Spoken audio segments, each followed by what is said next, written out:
Assalamualaikum warahmatullahi wabarakatuh. Kami dari kelompok 1 yang beranggotakan 1.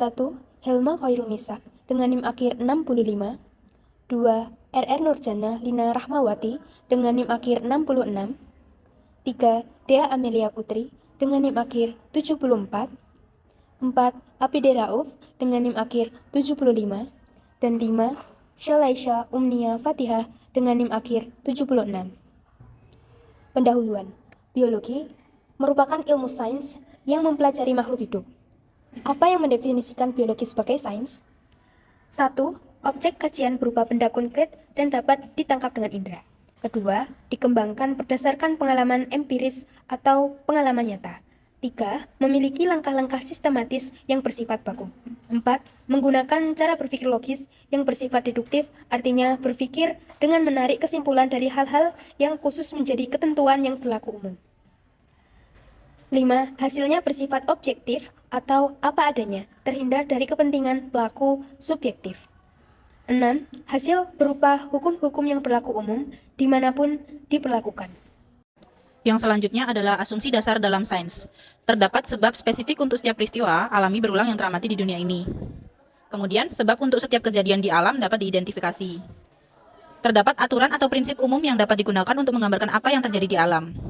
Setiap peristiwa yang terjadi secara berulang kemungkinan memiliki sebab yang sama pada setiap waktu kejadian. Pengamatan yang dilakukan seseorang dapat dilakukan juga oleh orang lain. Kemudian yang terakhir adalah aturan dasar alam yang sama berlaku, tidak peduli di mana dan kapan peristiwa itu berlangsung.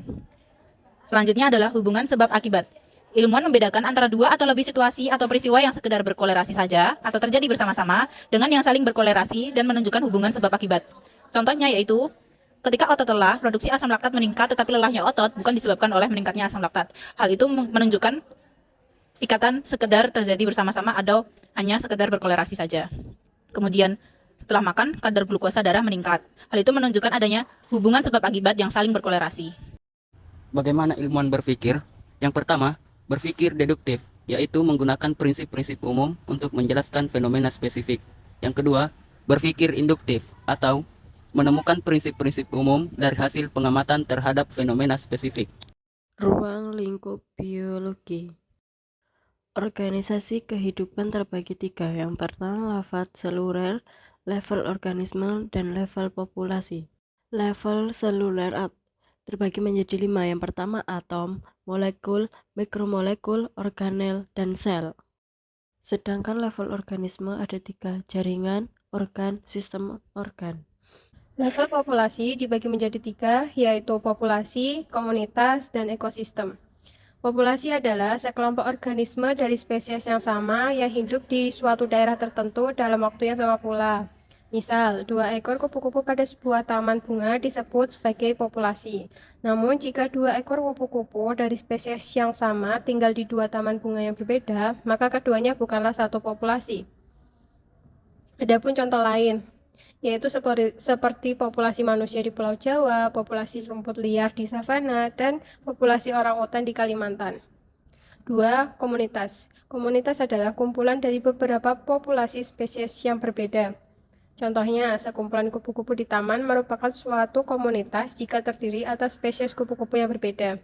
Namun, jika sekumpulan kupu-kupu tersebut terdiri dari populasi yang sama, maka sekumpulan tersebut dinamakan populasi. Ekosistem. Ekosistem adalah kumpulan dari komunitas makhluk hidup. Tidak hanya komunitas yang merupakan faktor biotik, ekosistem juga mencakup faktor abiotik. Contoh, tanah, udara, dan air di suatu komunitas berada. Ekosistem di muka bumi terbagi menjadi banyak jenis, misalnya taiga, hutan tropis, hutan gugur, padang lamun, sabana, tundra, estuari, dan lain sebagainya. 5 tema umum biologi, yaitu evolusi, perubahan genetik, dan pewarisan sifat. 2. Aliran energi, rantai makanan, dan konversi energi. 3. Kerjasama, yaitu simbiosis. 4. Struktur menentukan fungsi, desain, struktur, dan fungsi spesifik. 5. Homeostasis, stabilitas lingkungan internal. Teori sel, organisasi kehidupan. Semua makhluk hidup tersusun atas sel, baik uniseluler maupun multiseluler. Sel adalah unit terkecil kehidupan. Sel berasal dari sel yang telah ada sebelumnya.